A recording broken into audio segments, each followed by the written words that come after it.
ఆ ప్రయత్నం కానీ ప్రభుత్వాలు ఎందుకు చేయట్లేదు?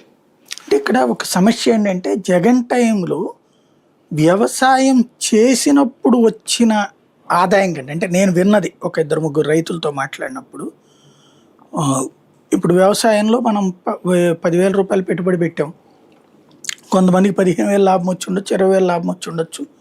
అంతవరకు నడిచినప్పుడు వ్యక్తిగత అవసరాల కోసం అప్పు తీసుకుంటారు. అది ఒక ఆస్పెక్ట్. అదే సందర్భంలో పరిహారం రూపంలో వచ్చిన లాభం ఎక్కువ వాళ్ళకి.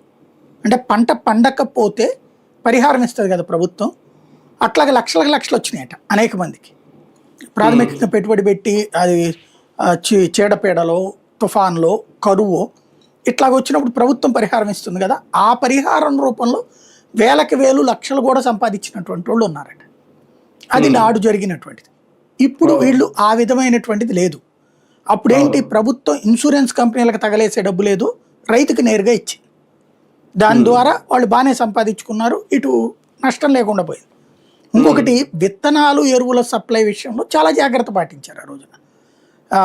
త్రూ డైరెక్ట్గా వాలంటీర్ వెళ్ళి ఆ రైతులకు ఎంత కావాలో ఏం కావాలో లెక్క రాయడం, ఆ లిస్టుని సచివాలయానికి అప్పచెప్పడం, సచివాలయానికి సంబంధించిన వ్యవసాయ ఇది అప్పుడు రైతు భరోసా కేంద్రాలు పెట్టారు కదా, రైతు భరోసా కేంద్రం కూడా రైతు భరోసా కేంద్రం వాళ్ళు దాన్ని ఏమంటారు, ఈ కోఆపరేటివ్ సెక్టార్ వాళ్ళతో